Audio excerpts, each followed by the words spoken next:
ప్రార్థన చేసుకొని ప్రారంభించు. మహాగణుడ, మహోన్నతుడ, మా గొప్ప తండ్రి, మీకే వేల కోట్లాది కొద్ది వందనాలు, స్తుతులు, స్తోత్రాలు చెల్లిస్తున్నాం ప్రభు. వాక్యం మీది బిడ్డలమైన మేము మీ వారము ప్రభా. లేక వాక్యాన్ని కొంతసేపు మేము ధ్యానించాలని ఇష్టపడుచుండగా ప్రభా, ఎన్నిక లేని నన్ను నీ యొక్క నామంలో ప్రభా జ్ఞాపకం చేసుకొని ప్రభా నీవు ఇస్తున్న సమయాలను బట్టి మీకు వందనాలు, స్తుతులు, స్తోత్రాలు చెల్లిస్తున్నాం ప్రభు. ప్రభా ఉదయం మరి బిడ్డలు కూడా ఎంతో సమయాన్ని హెచ్చించి ప్రభా నీ పాద సన్నిధిలో కూర్చుంటున్నారంటే ప్రభా ఉదయం ఇదిగనే తండ్రి ప్రభా, మేమందరము ప్రభా నీ యొక్క పరిశుద్ధాత్మతో ప్రభా కట్టబడి ఉన్నామని నమ్మచ్చున్నాం ప్రభా. అందుని బట్టి మీకు కృతజ్ఞతాస్తుతి స్తోత్రాలు. నా యొక్క నోటి మాటలు అందరి హృదయ ధ్యానము నీ దృష్టికి అంగీకృతంగా ఉండటానికి సహాయం చేయండి. ఎన్నిక లేని నన్ను నీ యొక్క నామముల ప్రభా ఎన్నుకుని ప్రభా నడిపిస్తూ వస్తున్నారు. అందుని బట్టి మీకు వందనాలు.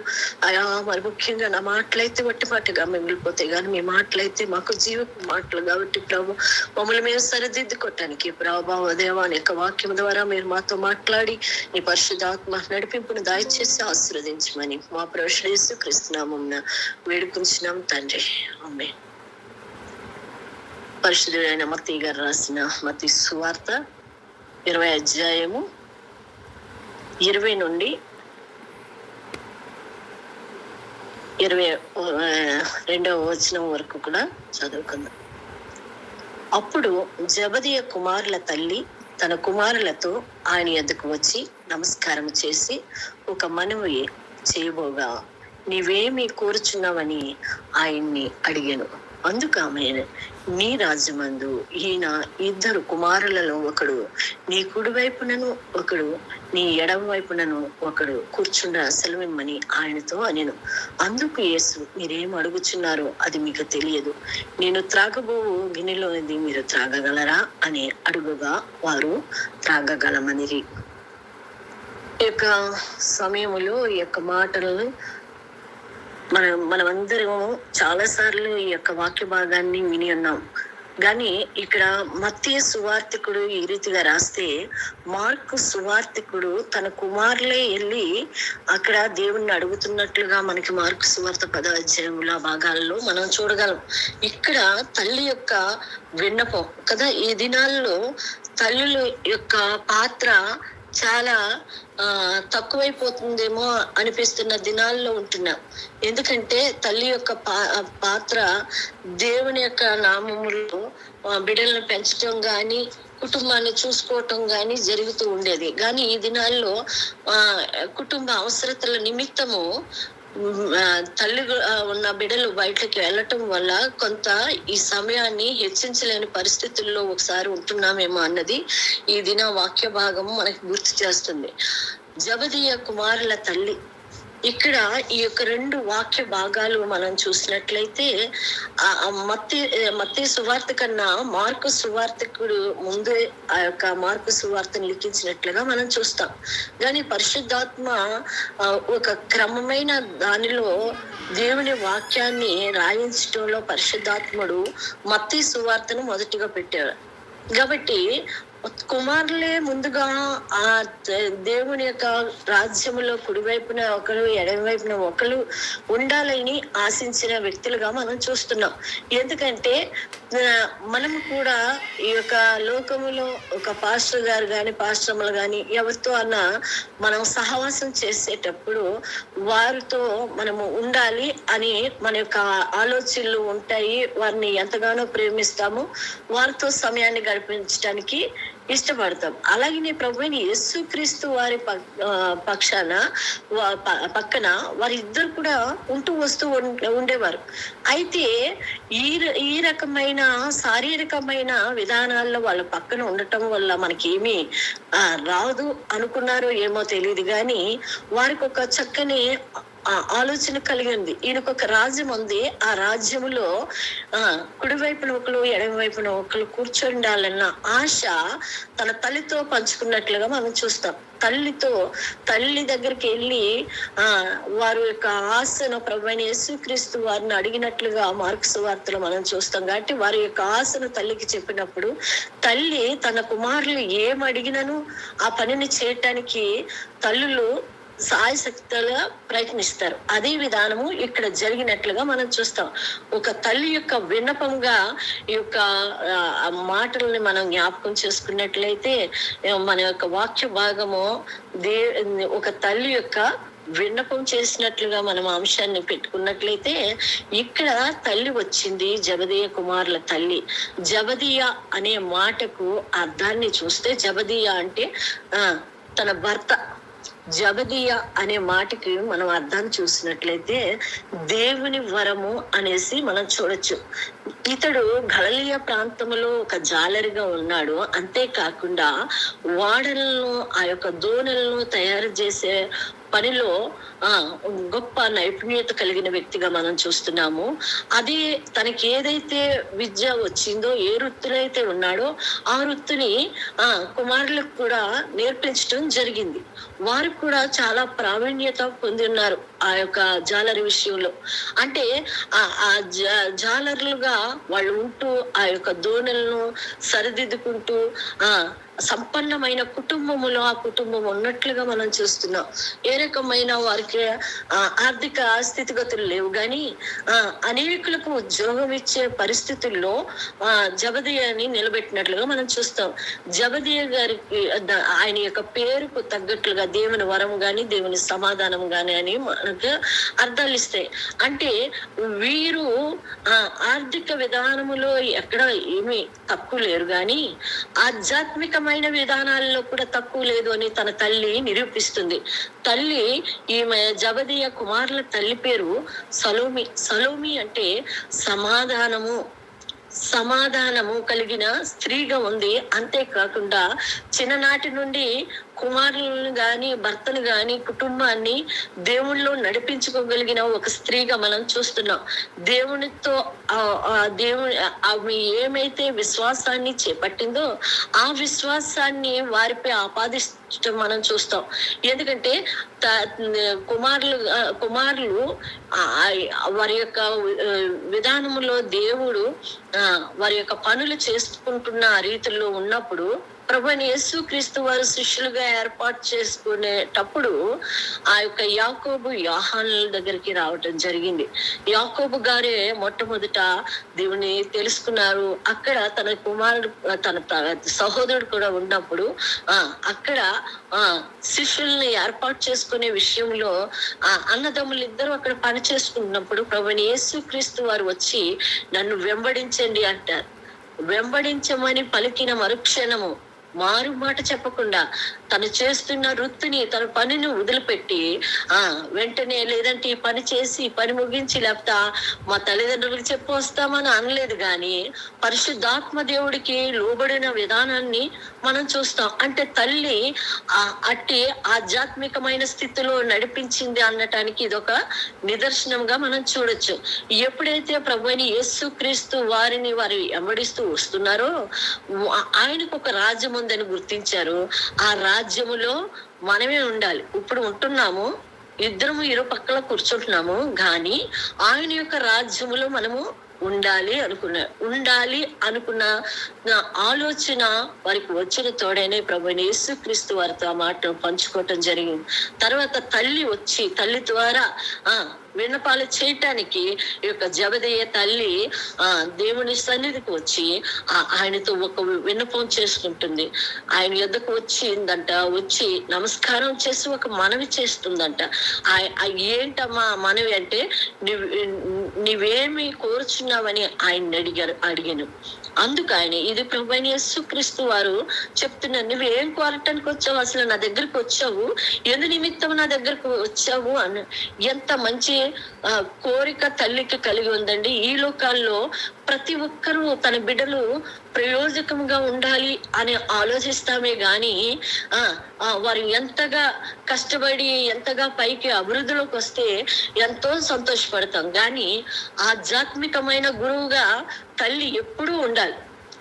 ఉగ్గు పాలుతో ఎటుబేదు తన యొక్క జనాంగానంతటిని రక్షించడానికి మోసేను అప్పటి నుండే తన ఒక సాధనముగా చేయటం జరిగింది.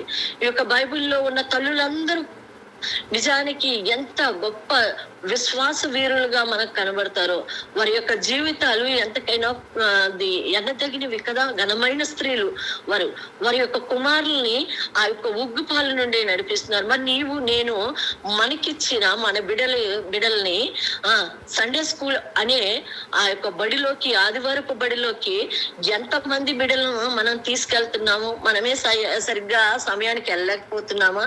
లేకపోతే ఒకవేళ పంపించిన తర్వాత మీరు చేయవలసిన పని ఏంటి?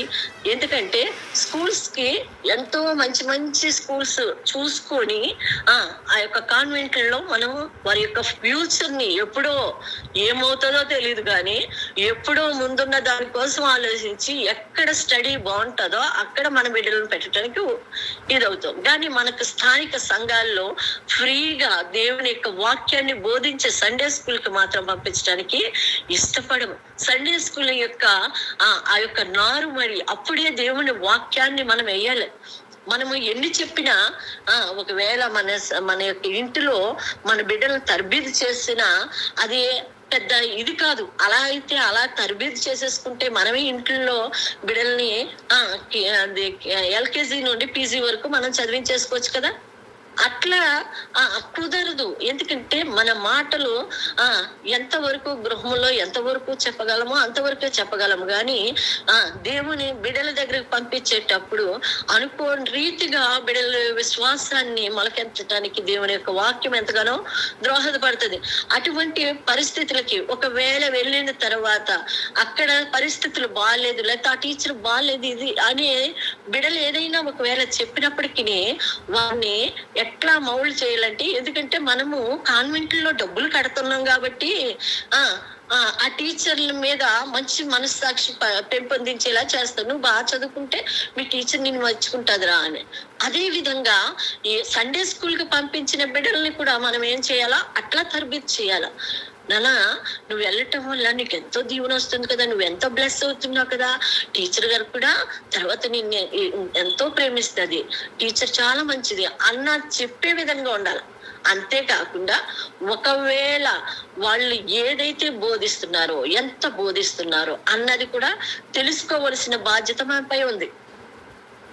వారు ఏమైతే వింటున్నారో దాన్ని మీకు చెప్పుతున్నప్పుడు వారిలో ఆ వాక్యము పనిచేయటం మొదలు పెడుతుంది.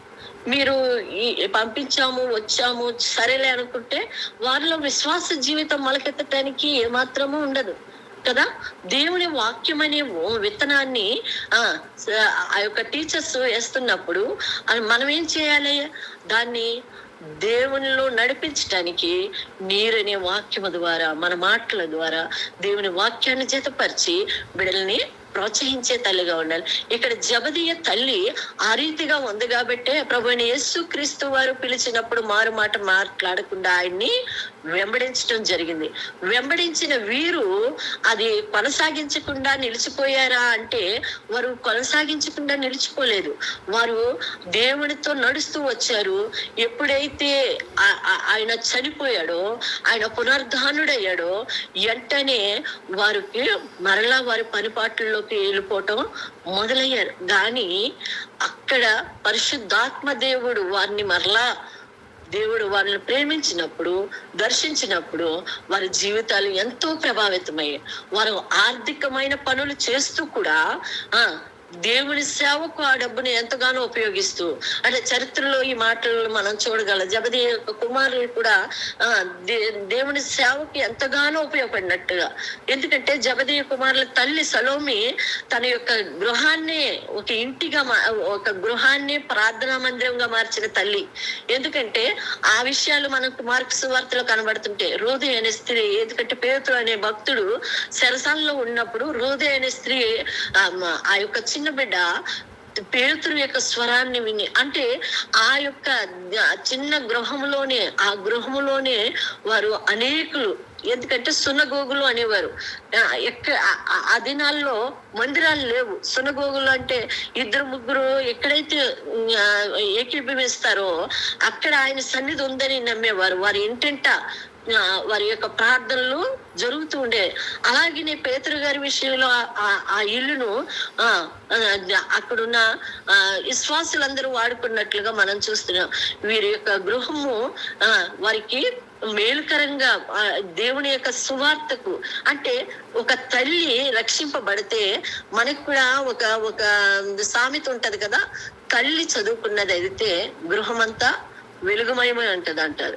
మరి అంత జ్ఞానముగా చదువుతూ వల్ల అంత జ్ఞానము కలిగి ఉన్నప్పుడు ఆధ్యాత్మికమైన పరిస్థితుల్లో ఈ యొక్క జబదీయ తల్లి దేవునితో అంత సహవాసం కలిగి ఉన్నప్పుడు వారి యొక్క కుమారుల యొక్క జీవితాలు ఎంతో ప్రభావితం అవుతాయి కదా. ఇక్కడ అదే జరిగింది. ఒక కోరిక కోరింది. కోరికల్లో కూడా చాలా రకాలుగా ఉంటాయి. కొన్ని కోరికలు యుక్తమైన విధంగా మనం మాట్లాడేయాలి, యుక్తిగా మనం మాట్లాడాలి. మన యొక్క కోరికలు ఎట్లా ఉంటున్నాయి? మనం దురాశకు ఎడవబడిన వారిగా ఉంటున్నామా, లేదు ఆ కోరికల వల్ల దేవుణ్ణి మహిమపరిచే వారిగా ఉంటున్నామా? మనకి సంతోషాన్ని కొన్ని ఇస్తాయి, కానీ ఆ సంతోషము దుఃఖంగా మారే వరకు ఆ కోరికలు మనలో ఉండకూడదు. ఎందుకంటే ఇక్కడ జబది యొక్క కుమారుల తల్లి కోరిక చాలా శ్రేష్టమైనదిగా ఉంది. బైబిల్లో ఇంకో వ్యక్తిని మనం చూస్తే ఆమె పేరు కూడా సలోమియే. సలోమి అనే మాటకి ఏమని చెప్పుకున్నాము? సమాధానము కలిగి ఉండవలసిన సలోమి తన తల్లి చేత ప్రేరేపింపబడి ఎట్లా ఏ హీనమైన కోరికను కోరిందండి. మనం చూస్తాం కదా, హేరోదియ తను ఏం చేస్తది? హేరోదియ ఏం చేస్తది? తన భర్తను విడిచిపెట్టి తన తమ్ముడు భార్యతో వెళ్ళిపోయినప్పుడు అక్కడ హేరోదియ ఆ యొక్క మాటల్ని ప్రవక్త అయిన ఎవరైతే యోహాను గారు, ఏ యొక్క బాప్తిస్మిచ్చే యోహాను గారు, ఈ యోహాను గారు వేరు, వీళ్ళు జబదీయ కుమారులు వేరు, యాకోబు యోహాను వీరు వేరు. అపోస్తుడైన ఏంటి బాప్తిస్మిచ్చే యోహాను వేరు. అయితే బాప్తిస్మిచ్చే యోహాను సువార్తను ప్రకటిస్తూ, ఓ సర్ప సంతానమా మీరు ఇలా ఉండకూడదు అని దేవుని యొక్క సువార్తను ప్రకటిస్తూ అనేకులకు రక్షణానుభవం, మారు మనసుకు పశ్చాత్తాపం కలిగిన హృదయాలుగా ఉండాలి అని మొట్టమొదటి సువార్తను ప్రకటించి తర్వాత వారికి బాప్తిస్మిస్తే ఉండే కార్యక్రమాల్లో హేరోదియ చేసిన పనిని బట్టి హేరోదియని గర్దిస్తాడు. గర్దించిన దానిని తమ యుక్తిగా తను ఏం చేస్తుందంట? హేరోదియ చాలా యుక్తిగా, అంటే యుక్తి ఉండటం కొన్నిసార్లు మంచిది, కానీ సర్పం కూడా యుక్తిగానే ఉంది కదా. ఆదికాండం 3వ అధ్యాయంలో మనం చూస్తాం మొదటి మాటల్లో యుక్తి గలది. కుయుక్తిగా కనబడిపోలేదు, కానీ యుక్తిగా సర్పం కూడా అవ్వమని మోసపరిచింది.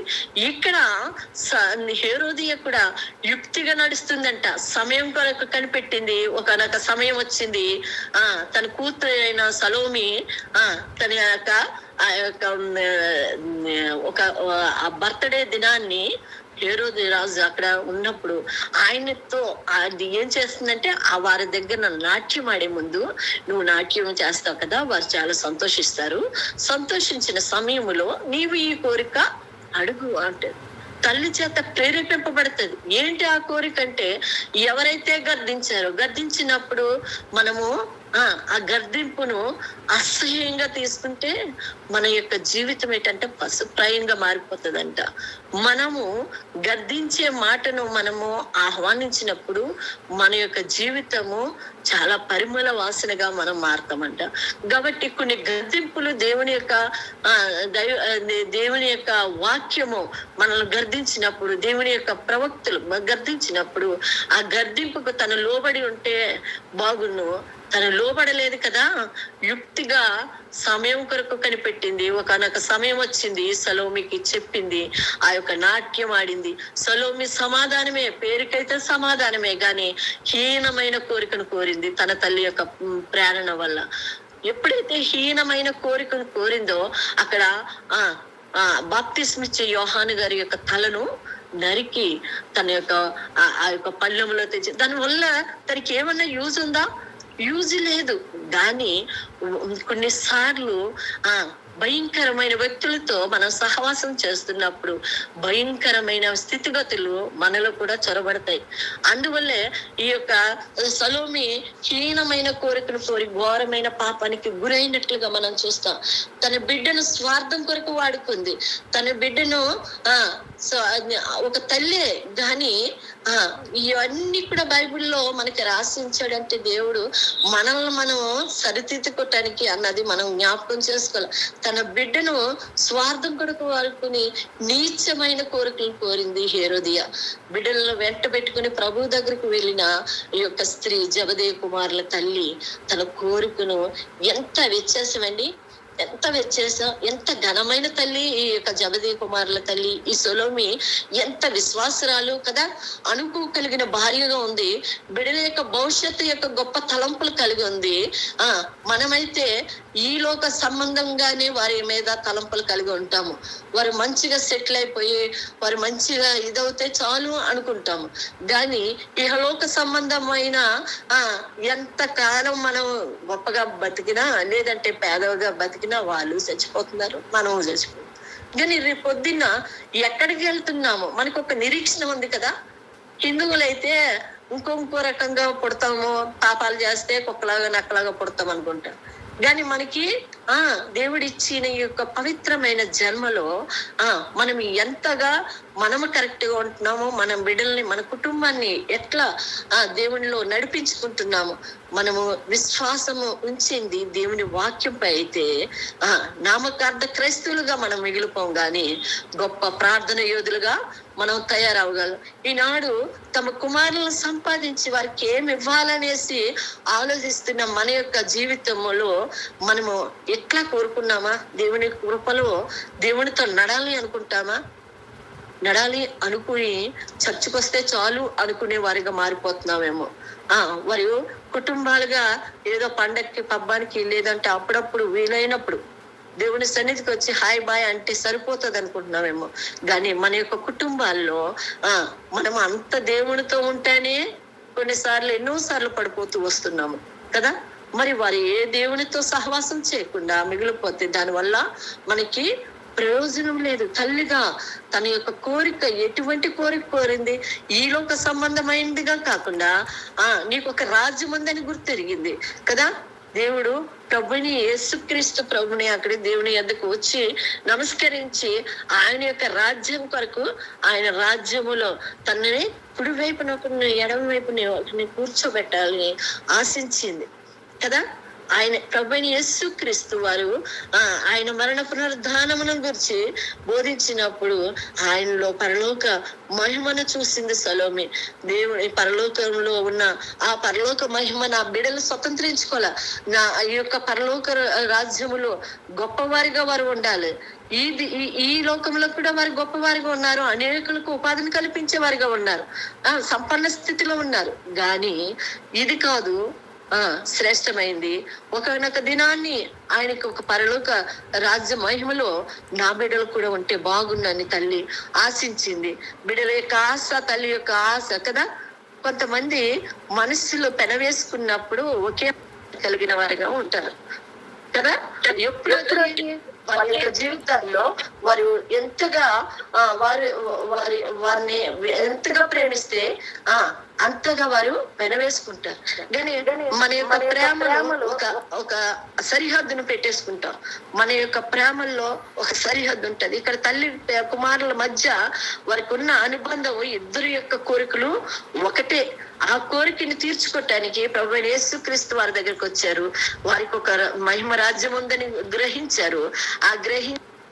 ఆయన ఈ లోక సంబంధంగా గొప్పవారిగా ఉండాలని తల్లి అనుకోలేదు. కానీ ఇది గతించిపోతే అది లోకము దాని ఆశలు గతించిపోతే గాని ఈ లోక ఆధిక్యతలు స్వల్పమైనవి అశాశ్వతమైనదని గుర్తించిన తల్లి జబదేయి కుమారుల తల్లి ఒక ఉన్నతమైన తల్లి. తన బిడ్డల కొరకు ఉన్నతమైన ఆశలు కలిగిన విధానాన్ని మనం చూస్తాం. ఉన్నతమైన ఆశలు కలిగి కుమారుల కొరకు ప్రభు దగ్గరకు వచ్చిందంట. వచ్చి వెంటనే నమస్కారం చేసిందంట. ఆయన్ని ప్రభు ప్రభు అంటున్నాడు కదా. ప్రభు అంటున్నాడు, నీవేమి కోరుచున్నావు అమ్మా అని అడిగినప్పుడు, నీ రాజ్యములో నా 2 కుమారులు కూడా నీ కుడి వైపున ఎడమ వైపున ఉండటానికి సెలవు ఇయ్యండి ప్రభా అంటే, అది నా యొక్క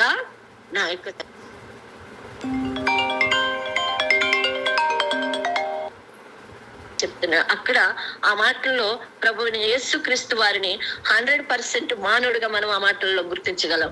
ఎందుకంటే ఆయన అంటాడు కదా, నీ రాజ్యం అందు ఈ నా 2 కుమారులలో ఒకడు నీ కుడి వైపునను ఒకడు ఎడమ వైపున కూర్చుని సెలవిమ్మని ఆయనతో నేను. అందుకు యేసు, మీరేం అడుగుచున్నారో అది మీకు తెలియదు, నేను త్రాగబో గిన్నెలోనిది మీరు త్రాగగలరా అని అడుగుగా వారు త్రాగగలమని. అంటే వాళ్ళు ఏమనుకుంటున్నారంటే, ఆయన వీళ్ళతో తిరుగుతున్నారు కాబట్టి, వీరితో ఉన్నారు కాబట్టి ఈయన తాగే గిన్నెలో మనం తాగేవచ్చు, ఆయన తిన్న దానిలో మనం తినగలము అనుకుంటున్నారు. ఈలోక సంబంధమైన విధానాల్లో దృష్టి పెట్టుకొని అది వెంటనే ఏదైనా చేసేయగలము అని ఆధ్యాత్మికంగా ఆవిడ మరి గుర్తించి అన్నదో, అంటే నీ కోసం నీ దగ్గర ఉండటానికి మేము ఏదైనా చేయగలము అన్నట్లుగా. అంటే ప్రభువైన యేసుక్రీస్తు వారు ఏమంటున్నారు, నేను త్రాగే గిన్నెలోది ఈ లోక సంబంధమైన సమస్త మానవాళి పాపముతో ఉన్న ఆ యొక్క పాత్రను నేను త్రాగటానికి నేను సిద్ధంగా ఉన్నాను, నేను అందుకే ఈ లోకానికి నేను వచ్చాను అన్న మాటల్లో ప్రభువైన యేసుక్రీస్తు వారి యొక్క అర్థం చెప్తుంటే, వీళ్ళు ఏదైనా మేము చేసేస్తాం, మాకు ఇస్తే చాలు, నా బిడ్డలు ఎరువురు కూడా కుడివైపు నొకలు ఎడమవైపు నొకలు కూర్చుంటే చాలు అని ఆ తల్లి యొక్క విశ్వాసము ఎక్కడ సన్నగిలిపోలేదండి. ఎక్కడ కూడా ఆమె తిరగలేదు. ఆమె యొక్క ఆలోచన, తన యొక్క ఆలోచన దేనికోసం అయితే కావాలని వచ్చిందో, ఆయన రాజులకు రాజు ప్రభులకు ప్రభు కాబట్టి ఆయన రాజ్యం వెళ్తాడని ఆమె నమ్మింది. ఆ యొక్క శాశ్వత రాజ్యములో తన కుమారులు ఉండాలి అనేసి ఆమె ఎన్నో కదా, ఈలోక సంబంధంగా కొన్ని మూఢనమ్మకాలతో దేవునికి ఎన్నో ముడుపులు చెల్లిస్తాం కదా. అటువంటి స్త్రీ కాదు ఈ స్త్రీ, నిజమైన విశ్వాసరాలైన ఘనమైన స్త్రీగా ఈమెను మనం చూస్తాం. దేవునికి కొన్ని కానుకలు ఇస్తే సరిపోతుంది అనుకుంటారు కదా, ఎప్పుడో వచ్చి ఏదో దేవుని సన్నిధిలో కానుకేసేసుకొని దేవుడు ఆ పని చేశాడు కాబట్టి అని అక్కడి వరకే ఆయన రుణం తీర్చేసుకున్నట్లుగా అక్కడ ఆ కానుకలేసి తప్పించుకుంటారు. కానీ ఈమెతే తన జ్యేష్ఠ కుమారుని దేవుని సొత్తని తనకిచ్చిన గర్భఫలము దేవుని యొక్క బహుమానం అని, అది బిడ్డల్ని ఇరువురిని కూడా దేవుని పరిచర్యకు సిద్ధపరిచే తల్లిగా మనం చూస్తున్నాం. ప్రతి తల్లి యొక్క గర్భం కూడా దేవుడు ఇచ్చిందే కదండి. వాళ్ళు ఇంకా సజీవుల లెక్కలో మన మధ్య నడుస్తున్నారంటే వారిని బట్టి తల్లులమైన మనము ఎంతగానో దేవుని స్తుతిస్తూ దేవునిలో మనము ముందుకి సాగించే వారిగా ఉండాలి. ఈనాడు అనేక మంది బిడ్డలకి అన్ని వసతులు ఇచ్చేస్తే మన యొక్క బాధ్యత తీరిపోయింది అనుకుంటున్నారు కదా. అటువంటి విధానం కలిగిన వారిగా మనం ఉండకూడదు. కానీ దేవుని యొక్క దృష్టిలో వారు గొప్పవారిగా ఉండాలి అనేసి మనము చూడాలి కదా. సొలొమోను యొక్క ఉన్నతమైన కోరికలను ఈ 2 కుమారులు ఎడమ ప్రక్కను కూడా ప్రక్కను దేవుడైతే అన్నాడు గాని ఇది నా వశంలో లేదు, నా తండ్రి చేత ఎవరికి సిద్ధపరుస్తారో అదే వారికి దొరుకుతుంది అనేసి ప్రభువైన యేసుక్రీస్తు వారు ఉత్తరం ఇచ్చారు. కానీ వారి జీవితంలో జరిగింది తల్లి ఏదైతే కోరుకుందో, ఏ విన్నపమైతే కదా, మనం కూడా ఇంత దేవునికి ఆయాసకరమైన బిడలమైన తెలిసి కూడా మనము దేవుని సన్నిధిలో ఏది విజ్ఞాపన చేస్తే దాన్ని ఒకానొక దినాన్ని పొందుకుంటూనే ఉంటాం కదా. అదే విధంగా తన తల్లి తనకి ఒక విన్నపం పెట్టేసింది, ఒక విజ్ఞప్తి చేసినప్పుడు అది తప్పనిసరిగా అది కార్యకృతమైంది. నిజంగా ఏదైతే ఈ యాకోబు గారు మొట్టమొదట హతసాక్షి అయ్యాడు. మొట్టమొదట హేరోదు రాజు ఆయన్ని ఖడ్గంతో చంపేయటం జరిగింది. ఎప్పుడైతే మొట్టమొదట 12 మంది శిష్యుల్లో ఒక్కడైనా మొట్టమొదట యాకోబు గారు యాకోబు గారు ఖడ్గంతో ఆయన్ని హతమార్చడం మనం చూస్తాం. యాకోబు గారు చనిపోయిన వెంటనే హేరోదు రాజు హతమార్చిన దానిని ఎప్పుడైతే ఆయన చనిపోయాడు, మొట్టమొదట కుడి ప్రక్కన ఎవరు ఉన్నారు? ఒక కుమారుడు వెళ్ళిపోయాడు. కుమారుడు ఆ యొక్క పరలోక రాజ్యములో 12 తలుపులు తీయబడ్డాయి. ఆ యొక్క సింహాసనం దగ్గరికి ఆయనకి ఇచ్చిన స్థానంలోకి ఆయన వెళ్ళాడు. కుడివైపున ఆయన కూర్చున్నాడు. తల్లి ఏదైతే అడిగిందో అది పరలోక రాజ్యములో తన కుమారుడికి ఇవ్వబడటం జరిగింది. తర్వాత యోహాను గారి దగ్గరికి వచ్చేటప్పుడు అందరు శిష్యులు హతసాక్షులు అయ్యారు. అనేక సంఘాలు నిర్మించి అనేక క్రైస్తవులుగా అంత్యోకయలో మొట్టమొదట కొంతమంది 1000 మందితో క్రైస్తవులుగా పిలువబడిన వారు కొన్ని వేల మందిని మార్చి వారు హతసాక్షులుగా వారి చివరి సమయాల్లో కూడా, చనిపోయే సమయాల్లో కూడా పేతురు గారి యొక్క జీవితాన్ని చదివినప్పుడు పేతురు గారు ఇంకా కొన్ని గంటల్లో ఆయన తల క్రిందులుగా సిలువ వేసే సమయంలో కూడా ఆ దినాన్ని సరసాల్లో ఉంటూ కూడా ఆ యొక్క క్రింద భాగములో ఉన్న వారిని కూడా ఆ రోజు కూడా 145 మందిని రక్షించి తర్వాత ఆయన మృతి పొందాడు. ఆ ఒక్క రోజుకి ఆయన యొక్క ప్రసంగాలకి ఒకసారి 3000 మంది మొట్టమొదట పరిశుద్ధాత్మను పొందుకున్నారు. తర్వాత రెల్లుగా ఉన్నవా పేతురు ఆయన రాయిగా మారటానికి దేవుడు కృప చూపించాడు. అంటే అంత తన యొక్క బండగా ఆ బండ మీద అనేకులను కట్టాడు, అనేక విశ్వాస వీరులను తయారు చేశాడు. ప్రతి ఒక్కరు కూడా అంటే మొట్టమొదట చనిపోయిన యాకోబు గారు కుడివైపున కూర్చుంటే అందరూ శిష్యులందరూ చనిపోయిన తర్వాత చివరిసారి పద్మాసు దీవులోకి వెళ్ళిపోయిన యోహాను గారు తన యొక్క జరగబోయే భూత భవిష్యత్తు వర్తమాన గ్రంథాలను రచించి ఆయనకు కూడా చివరిగా ఆయన మృతి పొందాడు. తల్లి యొక్క విన్నపము ఇక్కడ ఎంతగా తెలుస్తుందండి. తల్లి ఆశించింది దేవుడు ఇచ్చాడు. పరిచారి ఎవరైతే పరలోక రాజ్యంలో గొప్పవాడిగా ఉండాలనుకుంటాడో ఆయన అంట దేవుని ఆజ్ఞలు గైకొనాలంట. దేవుని ఆజ్ఞలు గైకొని ఆయన చిత్తానుసారంగా జీవించేవాడే పరలోక రాజ్యంలో గొప్పవాడని మత్తయి సువార్త 5:19 మనం ఆ మాటలు చూస్తాం. గొప్పవాడే ఉండగోరు వాడు పరిచారకుడే ఉండాలంట. గొప్పవాడిగా ఉండాలి అనుకుంటే మన యొక్క పరిచర్యలో ఏమాత్రం అరమరకలు ఉండకూడదు. మనుషుల్ని స్తుతించాలని, మనుషులను గణపరచాలని వాళ్ళకి మనం ఏం చేస్తాము? వారితో పాటే అంటాం. అది కాదు. జీవితంలో మనము ఏదైతే చేపట్టామో, ఏ విశ్వాస జీవితాన్ని చేపట్టామో ఆ విశ్వాస జీవితాన్ని అంతం వరకు కదా ప్రశ్నించవలసిన మనము కొన్నిసార్లు ప్రశ్నిస్తే ఆ యొక్క స్థితి నుండి మనల్ని తొలగిస్తారేమో, మనకెందుకు వచ్చింది గొడవరా అని మన జీవితాలు భద్రంగా కాపాడుకుంటాం. దానివల్ల ప్రయోజనం ఏంటి? ఏం కాదు కదా. మన ఇక్కడైతే మొట్టమొదట తన హతసాక్షి అయిన వాడుగా యాకోబు గారు ఉన్నాడు. తన కుమారుడు యాకోబు మొట్టమొదట హతసాక్షి అయ్యాడు. ఎవడైతే పరిచర్య చేయాలనుకుంటాడు, ఎవడైతే 26లో ఆ కింద భాగాల్లో మనం చూస్తే ఎవడు క్రీస్తు కొరకు నిందను శ్రమను భరించి మరణం వరకు నమ్మకముగా ఉండను వాడే పరలోక రాజ్యములో గొప్పవాడు అంటున్నాడు. నిందను అనుభవించాడు యోహాను గారు, శ్రమను భరించారు, మరణం వరకు నమ్మకం ఉన్నాడు కదా. యోహాను గారు కూడా ఎప్పుడో చనిపోవలసిన వారు. ఎంత భయంకరమైన పరిస్థితులు, కాగుతున్న నూనెలో యోహాను గారిని వేస్తే మరి తల్లి యొక్క ప్రాణము ఎలా విలవిల్లాడిందో తర్వాత విషయం. కానీ నిజంగా తన కుమారుడు అన్ని శ్రమలు అంటే అనుభవిస్తుంటే క్రీస్తు కోసం మేము చనిపోయినా చాలు. అపోస్తుడైన పౌలు అంటాడు కదా, బ్రతుకుట క్రీస్తే చావైతే మేలు. అంత గొప్ప వాళ్ళు వారి జీవితాలు సమర్పణతో కూడిన విధానాలుగా ఉన్నారండి. ఇదిగా క్రైస్తవులు చాలా భయంకరంగా ఉంటున్నారు. ఎవరికో సువార్త చెప్పటం కాదు కానీ సువార్త తెలిసిన మనమే చాలా సార్లు ఆ యొక్క భయంకరమైన పరిస్థితికి నెట్టబడుతున్నాం.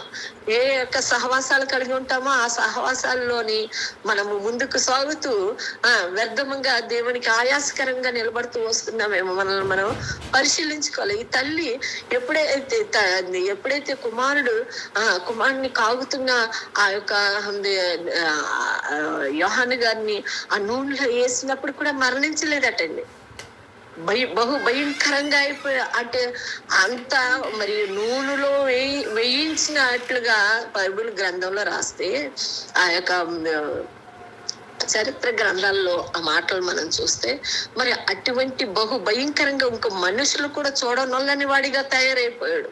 అటువంటి ఆయన్ని పద్మాస్ దీవిలో విడిచిపెడితే ఆ సమయంలో కూడా యోహాను గారు చివరి వరకు కదా నిందలు శ్రమను ఇంత భయంకరమైన పరిస్థితి, తన యొక్క ఆరోగ్యం సరిగ్గా సహకరించలేని సమయంలో కూడా పరిశుద్ధాత్మ దేవుడి యొక్క దర్శనాన్ని కనుగొని ఆయన ఏదైతే చూపించాడో దానిని ఆ యొక్క ప్రకటన గ్రంథాన్ని రాయటానికి నేను అంత గొప్పవారిగా ఉండాలి. ఎట్లా ఉండాలి అంటే నీతిమంతుడు ఇంకా నీతిమంతుడిగా ఉన్నాయి, అనీతిమంతులు ఇంకా అనీతిమంతులుగా ఉండని అంటాడు. చివరి ప్రకటన గ్రంథం చివరి వచనానికి వచ్చేటప్పటికి 22వ వచనంలో చెప్తాడు కదా, నీతిమంతులు ఇంకా నీతిమంతులుగానే ఉండాలంట, అనీతిమంతులుగా ఉండని ఒకనొక దినం వస్తుంది. ఆ దినములో పరిశుద్ధుడిగానే ఉండనేమో. ఎక్కడ ప్రకటన 22:11 వచనంలో చూస్తే ఆ మాట 10-11 ఒకసారి చదవచ్చు.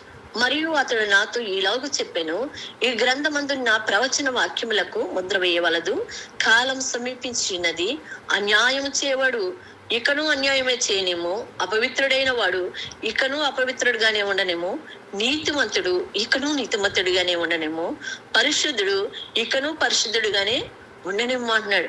అంటే ఈ యొక్క మాటలు తెలిసి దేవుడు మనల్ని జ్ఞాపకం చేసుకొని మనకి ఉచితమైన రక్షణనిచ్చి ఉచితంగా దేవునిలో మనం పెరగాలి, దేవుని యొక్క కాపుదలలో నీవు నేను ఉండాలి, దేవునిలో మనము ముందుకు సాగాలని దేవుడు మన కొరకు ఆ యొక్క జబదీయ కుమారుల యొక్క కుమారులను వాడుకొని మనకి ఈ యొక్క పరిశుద్ధ గ్రంథాన్ని ఆ యొక్క ప్రకటన గ్రంథాన్ని యోహాను గారు అయితే 5 పుస్తకాల్లో రాశారు కదండి. యోహాను సువార్త, 1 యోహాను, 2 యోహాను, 3 యోహాను, ప్రకటన గ్రంథం అన్ని బుక్కులు రాయటానికి దేవుడు ఆయన వాడుకున్నాడు. అంతటి సేవ, అంతటి నిందారహితమైన సేవను, అంత భయంకరమైన పరిస్థితిని గుండా వెళ్తూ నా కోసము మనకి ముందుగానే అన్ని అమర్చి పెడితే మనము క్రైస్తవులుగా చెప్పుకున్న వారమే చాలా భయంకరమైన పరిస్థితులకు వెళ్ళిపోతున్నాం. హిందువులే చాలా బాగున్నారు, వారికి ఏమీ తెలీదు, అయినప్పటికీ తల్లిదండ్రులను ఏమి నేర్పించారో అందులోనే కరెక్ట్ గా ఉండి వస్తున్నారు కదా. క్రైస్తవులుగా ఉన్న వారికి ఈర్ష, కోపం, ఏది మానమన్నాడో, ఏది శరీర కార్యాలు మీరు మానండి, ఏది మీలో ఉండాలి అన్నాడో అది ఉండకుండా ఉండకూడని కార్యాలన్నీ మనలో చొచ్చుకుపోతున్నాయి. కాబట్టి అంటాడు కదా లాస్ట్కి వచ్చేటప్పటికి, చెప్పాను దాన్ని ఎవరు